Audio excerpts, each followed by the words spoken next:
نفس الجهة عيد داخلة وادي الذهب تشارك جمعية السلام لحماية البيئة والتنمية المستدامة ضمن أشغال مؤتمر المناخ بمراكش. الجمعية التي تعنى بمجال التراث المغمور تحت المياه تعرض لمشاريعها في هذا المجال. في المتابعة محمد المصطفى خيا وصالح القيبي.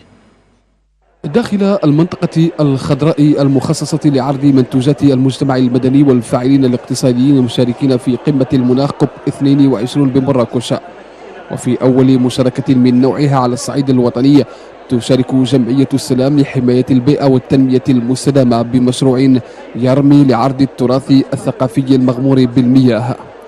هي مشاركة ترمي لتثمين التراث المغمور بالمياه بالأقاليم الجنوبية والمملكة بشكل عام، وكذا تحسيس البلدان الإفريقية في الساحل الغربي بأهمية هذا النوع من التراث. الحمد لله حصلنا الشرف باش نكونوا نمثلوا التراث المغمور بالمياه ليس فقط في المغرب بل في إفريقيا، فبالتالي الرواق الوحيد الذي يعرض التراث المغمور بالمياه هو رواق الجمعية الحمد لله، واللي جاء نتيجة مجهودات الجمعية لأنها فعلت أول برنامج لمنظمة اليونسكو خاص بالتراث في الأقاليم الجنوبية. الخلاصة ديال الجمعية عنها تتمنى من هذا الرواق اللي قامته الجمعية عنه تتمخض عنه مجموعة من الخلاصات والأهداف اللي يمكن لها تتحقق في المشروع اللي قدمته الجمعية من هنا لقدام إن شاء الله.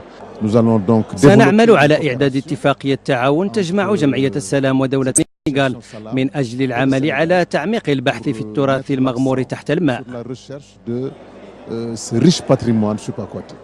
ومن الأسس التي ركز عليها عمل جمعية السلام لحماية البيئة والتنمية المستدامة خلال هذه القمة إبراز ضرورة الاستمرار في الاشتغال على سفينة القيصر بساحل الداخلة وتحديد المواقع الأولية لحطام سفن تاريخية في سواحل جهتي العيون السقية الحمراء وقليم ودنون.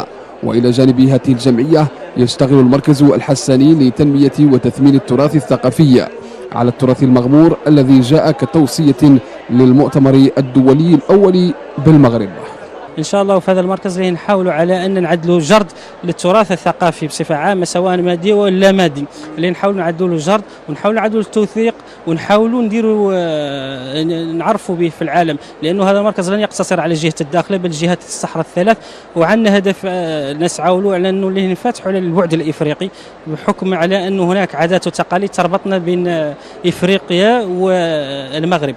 وجدير بالذكر بأن لجمعية السلام لحماية البيئة والتنمية المستدامة بجهة الداخلة وادي الذهب عديد المشاركات الدولية، وكذا عقد شراكات مع قطاعات حكومية وأخرى غير حكومية على الصعيد الوطني والدولي، وترمي لإبراز أهمية التراث المغمور بالمياه.